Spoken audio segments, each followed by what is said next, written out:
Dear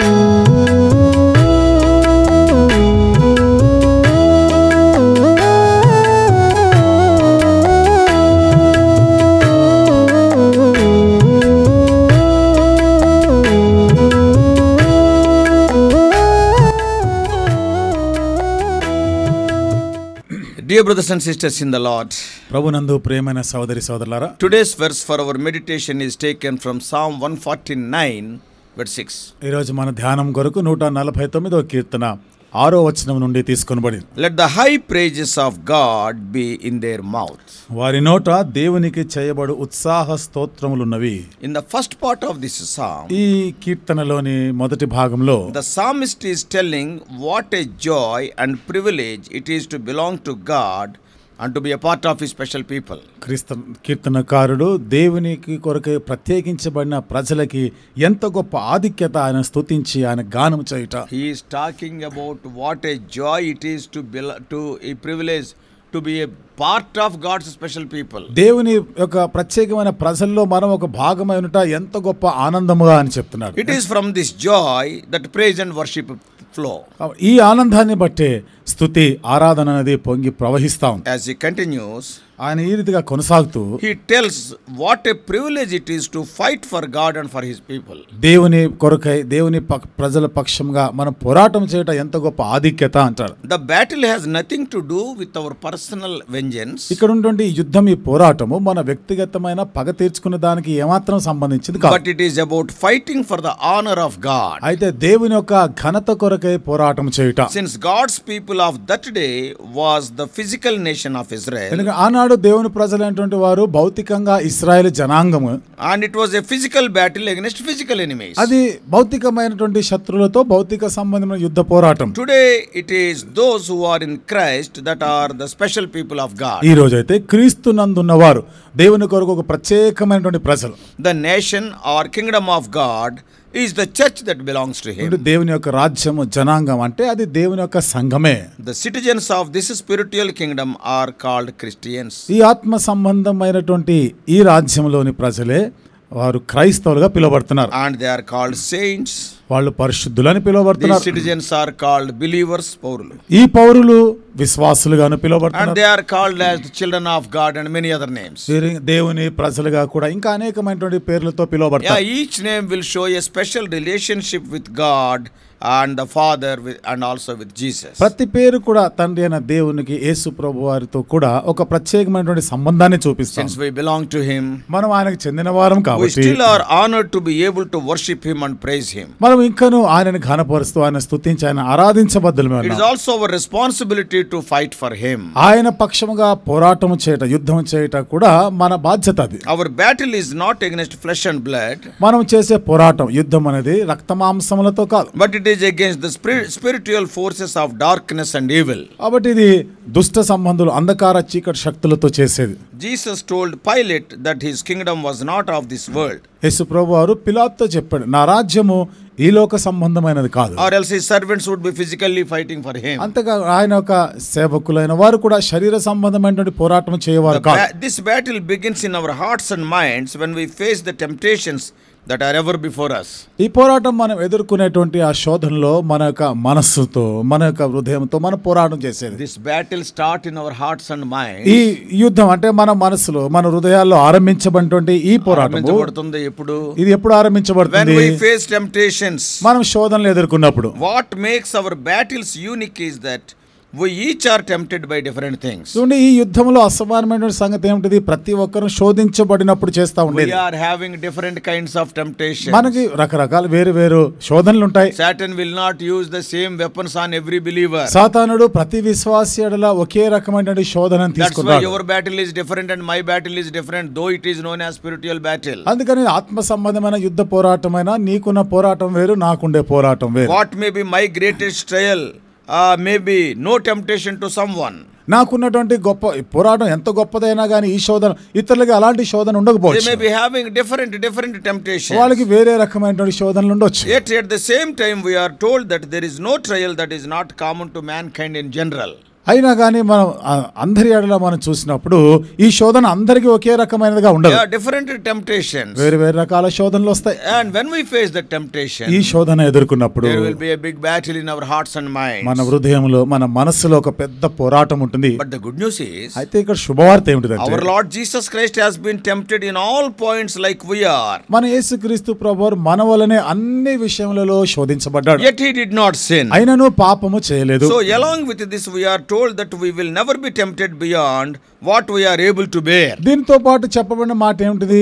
మనం సహించగలిగినంత కంటే ఎక్కువగా శోధించబడని. And with every temptation it is written that God will provide a way of escape. అంతేకాకుండా మనం ఎదుర్కొన్న ప్రతి శోధనలోనూ తప్పించుకునే మార్గాన్ని కూడా దేవుడు ఏర్పాటు You must have చేస్తాడు. that faith. కాబట్టి ఈ విశ్వాసం నీకు ఉండాలి. This is the victory that overcomes the world, that is your faith. ఇదే కదా లోకమును జయించే విశ్వాసం, అది నీ విశ్వాసం. So we thank God for revealing his will and what he has done for mankind, so we can have eternal life. దేవుని యొక్క చిత్తాన్ని ఆయన బయలుపరిచి మానవుడిలో చూపించిన దాన్ని బట్టి తద్వారా నిత్య జీవం పొందులాగిన చేసిన దానికి ఇది ఎంతో గొప్ప సంగతి. Since our faith is based on hearing and knowing his word, మన విశ్వాసం అనేది ఆయన యొక్క వాక్యము, ఆయన యొక్క మాటలు వినుటపై ఆధారపడి ఉంది కాబట్టి, and he helps us to study it more, దాన్ని ఇంకాను ఎక్కువగా మనం చదువుట పఠించుటకు సహాయం చేస్తాడు. and also he will grant wisdom to understand it. వీటిని అర్థం చేసుకునేలాగిన కావలసిన జ్ఞానం ఇస్తాడు. So let us pray so that God may give each a desire to know unto his will and the wisdom to apply in our lives. ప్రతి ఒక్కరు కూడా ఆయన చిత్తం ఏదో తెలుసుకొని ఆయన ఒక జ్ఞానమును కలిగి ఉండలాగిన దేవుడు మనకు సహాయం చేయాలి. Let us ask God to give us strength to be what he wants us to be. కాబట్టి దేవుడు మనం ఎలా ఉండాలని కోరుతున్నాడో ఆ విధంగా ఉండలాగిన తగిన బలం ఇవ్వాలని ప్రార్థన చేద్దాం. So God's work in this world calls for a stroke as well as a song. కాబట్టి ఈ లోకంలో దేవుని యొక్క కార్యం గురించి చెప్పబడిన మాట అది ఒక it is a song. అది ఒక పాట కాదు, గానముగా ఉంది.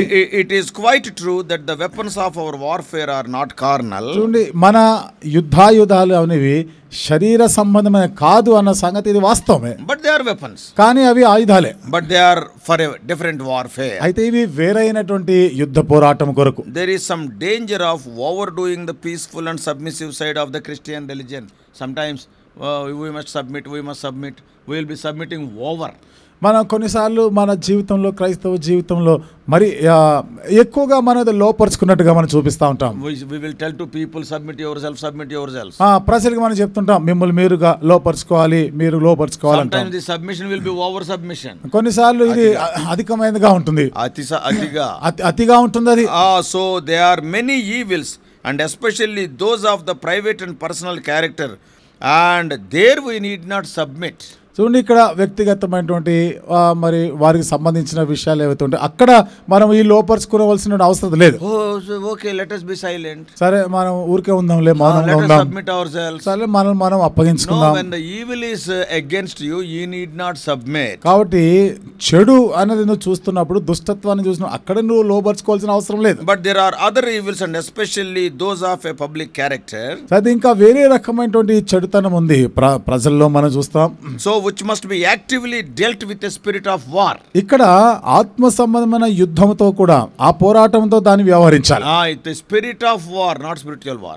ఆత్మ సంబంధమైన యుద్ధం కాదు కానీ ఆ యుద్ధం యొక్క ఆత్మ కలిగిన వారమే చేయాలి. So for them వారికి the servant of God must have stroke upon stroke, blow after blow. కాబట్టి ఒక దేవుని సేవకుడైన వాడు దాని మీద ఒక దెబ్బల మీద దెబ్బ కొడుతుండాలి, పోరాటం చేయాలి. Resist the evil means it is a fighting. అంటే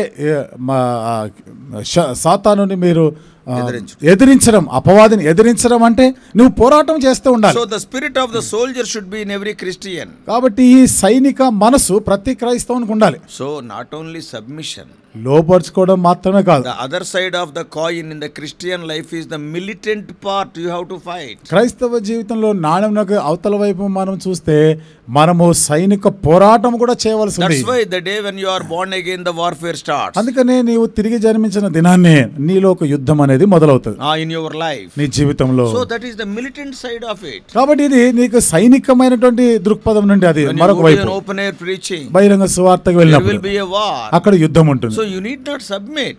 అక్కడ నీవు లోపరుచుకోవాల్సిన అవసరం లేదు. There are some areas of submission. లోపరుచుకోవాల్సినటువంటి కొన్ని విషయాలు ఉన్నాయి. And also there is the militant side of the church and also a believer. అంతేకాకుండా ఒక విశ్వాసి అయిన సంఘం పోరాటం చేయవలసిన పరిస్థితి కూడా ఉంది. For that you have to have the wisdom of God. దాని కొరకు నీకు దేవుని జ్ఞానం కావాలి. Where to fight, where to submit.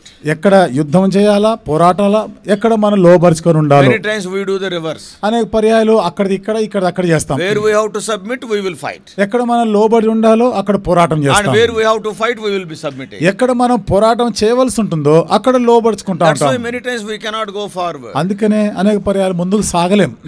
The Bible says, Bible సెలవిస్తుంది. yeah, submit to the elders, for example, ఉదాహరణకి పెద్దలకు లోబడి who are ఉండాలి. spiritually above you. అంటే నీకన్నా ఆత్మీయులైన వారు, And you have to obey. వాళ్ళకి నువ్వు లోబడి There ఉండాలి. we will not obey. అక్కడ లోబడం, There we will fight. అక్కడేమో పోరాటం This చేస్తాం. is what we will reverse the things and ultimately we will fall into trouble. ఇక్కడే పరిస్థితులు తిరగవేస్తా ఉంటాము, అక్కడ కష్టాల ఇబ్బందులో పడతాం. We have to fight the devil. అపవాదితో పోరాటం We will చేయాలి. not fight with the devil, we will fight with the fellow believers. అపవాదితో పోరాటం గాని సాటి విశ్వాసితో పోరాటం చేస్తాం. See in any assembly, మీరు ఏ సంఘంలోనైనా today చూడండి, what is happening? ఈ రోజు జరుగుతున్న ఏమిటి? Openly I am telling. నేను బహిరంగంగా చెప్తున్నా, How many of us are fighting with the devil? మనలో ఎంతమంది అపవాదితో పోరాటం చేస్తున్నాం? Always we are fighting with other brethren. ఎల్లప్పుడు కూడా తోటి విశ్వాసితో, సహోదరునితో పోరాడుతున్నాం. We forgot fighting devil. అపవాదితో పోరాటం చేయడం మర్చిపోయాం. And now these fights have begun. ఇప్పుడు ఈ గొడవలు, ఈ జగడాలు So let ఎక్కువైపోయినాయి. us be very careful. కాబట్టి మనము చాలా జాగ్రత్త పడాలి. May God help us and may God give us the right wisdom. దేవుడు మనకు ఆ సరి అయినటువంటి జ్ఞానం ఇచ్చి మనకు సహాయం చేయనుగాక. Let us pray. ప్రార్థన చేసుకుందాం. Loving Heavenly Father, ప్రేమగల మా పరలోకపు తండ్రి, give us the divine wisdom. ప్రభా దైవిక జ్ఞానము మాకు అనుగ్రహించండి. Christian life means it is not only a life of submission, it is a life of militancy also. క్రైస్తవ జీవితం ఎప్పుడు లోబడి ఉండేదే కాదు ప్రభా, మరి కొన్నిసార్లు పోరాటం కూడా చేయవలసి ఉంది. Our forefathers have gone through so many battles. మా పితరులైన వారు ఎన్నో యుద్ధాలు చేశారు. Of course, our weapons are different. అయితే మా ఆయుధాలు వేరైనవి. They may not look like weapons, but they are weapons. అవి ఒక ఆయుధంలా ఉండదు, కానీ అవి నిజంగా ఆయుధాలే. They are powerful weapons than the earthly weapons. ఇవి భూ సంబంధమైన, శరీర సంబంధమైన ఆయుధాల కన్నా శక్తివంతమైన ఆయుధాలు. Our praise and worship is a weapon. ప్రభా మా స్తుతి ఆరాధనే ఆయుధం. Our prayer and supplication is a weapon. మా ప్రార్థన విజ్ఞాపన అదొక ఆయుధం. Our faith is a big weapon. ప్రభా మా విశ్వాసం మరింత గొప్పదైన ఆయుధం. Oh, the salvation itself is a big shield to us. రక్షణ కూడా మాకు గొప్ప కేడెం లాంటిది. Oh Lord, speak to us more and more. దేవా మాతో ఇంకా అధికముగా Help మాట్లాడండి. us to understand with whom to fight and to whom to be submissive. ఎవరితో పోరాటం చేయాలి, ఎక్కడ ఎవరికి లోబడి ఉండాలో మాకు నేర్పించండి. And also what type of weapons we have to use. అంతేకాకుండా ఏ రకమైన ఆయుధాలను ఉపయోగించాలో కూడా నేర్పించండి. Speak to us, O Lord. దేవా మాతో మాట్లాడండి. In Jesus' precious name. యేసు ప్రభువు అమూల్యమైన నామములో ప్రార్థించి వేడుకుంటున్నాం తండ్రి.